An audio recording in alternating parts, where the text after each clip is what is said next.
প্রথম ৫ ম্যাচে ৪টিতে জয় তুলে নেওয়া কলকাতা নাইট রাইডার্সের লড়াই ছিল রাজস্থান রয়্যালসের বিরুদ্ধে, যারা নিজেদের প্রথম ৬টি ম্যাচে ৫টিতে জয় তুলে নিয়েছে।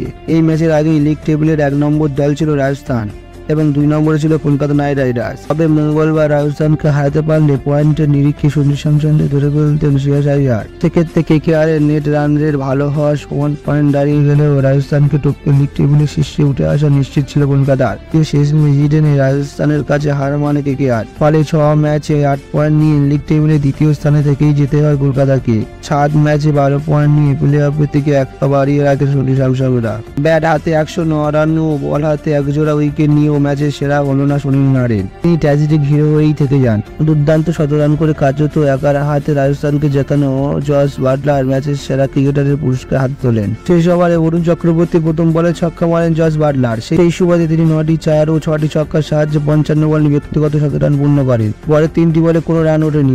পঞ্চম বলে 2 রান নিয়ে স্কোর লেভেল করেন বাটলার। সুতরাং জিততে শেষ বলে ১ রান দরকার ছিল রাজস্থানের। শেষ বলে প্রান্ত বদল করে রাজস্থানকে ম্যাচ জেতান বাটলার। কেকেআরের ৬ উইকেটে ২২৩ রানের জবাবে ব্যাট করতে নেমে ম্যাচের একেবারে শেষ বলে জয় নিশ্চিত করে রাজস্থান। ২০ ওভারের ৮ উইকেটের বিনিময়ে ২২৪ রান তুলে ম্যাচ জিতে যায়। বাটলার ৬০ বলে ১৬০ রান করে অপরাজিত থাকেন। তিনি ৯টি ৪ ও ৬টি ছক্কা মারেন। বরুণ চক্রবর্তী ৪ ওভারে ৩৬ রান খরচ করে 2টি উইকেট দখল করেন।